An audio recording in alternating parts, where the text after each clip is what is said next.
So what these people have identified as shortcomings of African scholars, the build theories are not simply be relying on Western inspired. Yeah. So how do we go about building theories? Okay. I think I can throw it back to the class because this is a social science discussion, more or less. How do you build theories? But I would rather say that before we discuss, building theory is difficult. Yeah. It will require a lot of knowledge. And also, it's also a difficult place to prosper for various reasons. For example, in my area and business, we have only one major journal publishing theoretical paper, Academy of Management Review. And that's where every person in the best of the world, in Harvard, Yale, Stanford, best universities in the world are struggling within that space. And they publish about 10, 12 papers in one volume. So all the professors and other people claim they're building theories. They build weak theories, no ideas. They just wake up one morning and say theory of this. And they publish it in one small journal they floated. It doesn't go anywhere. Before you do that, you need to also be in the space where we're discussing theories and see how the existing theory, why we are challenging these theories in a very systematic manner. And that's what it is. But even in building theories, you also need evidence. You need to develop some understanding. You need maybe in a different context so that we'll be able to build theories. We are going to mention that when we deal with research questions. There's different ways of doing that. But building theory is important, but it's not something you wake up one morning to think maybe from whatever, from your kitchen and wake up in the morning and say, yes, I built a theory of this. Everybody start applying it. It doesn't work that way. Yes, Evelyn, please. Thank you so much. My thinking was one, I'm looking at the diversity that we have, even within this one. Yeah.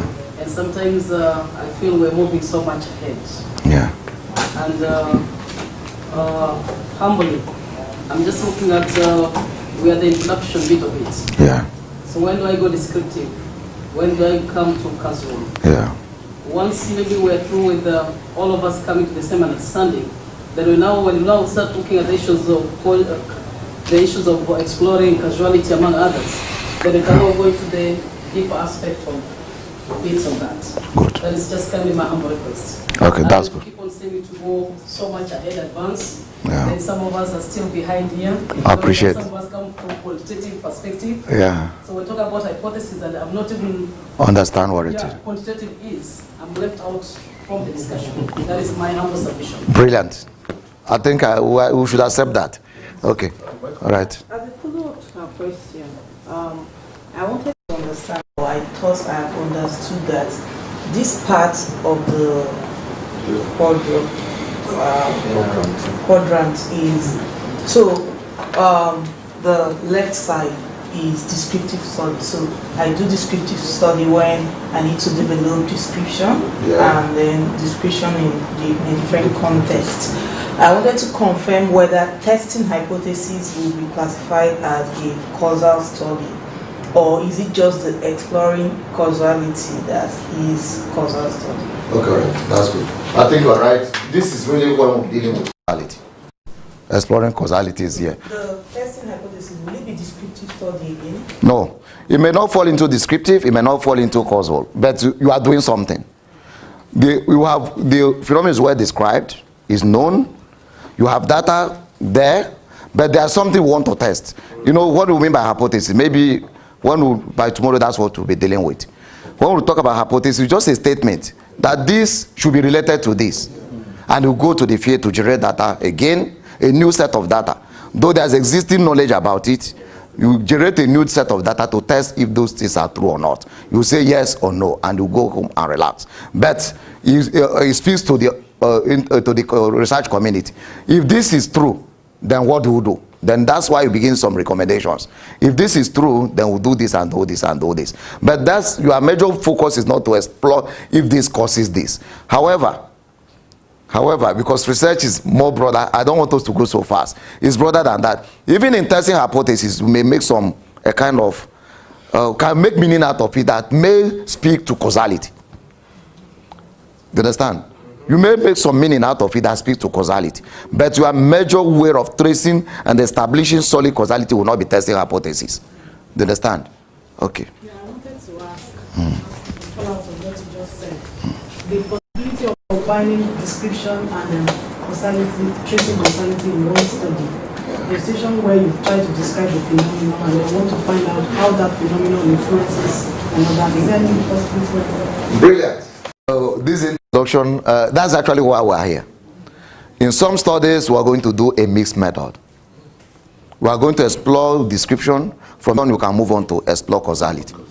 But they should be systematic. Because if you don't know anything about a phenomenon, you have to know about it first. When you have known, then you know to tell us how this moves to become this. It can be in one single study. In short, it's even recommended.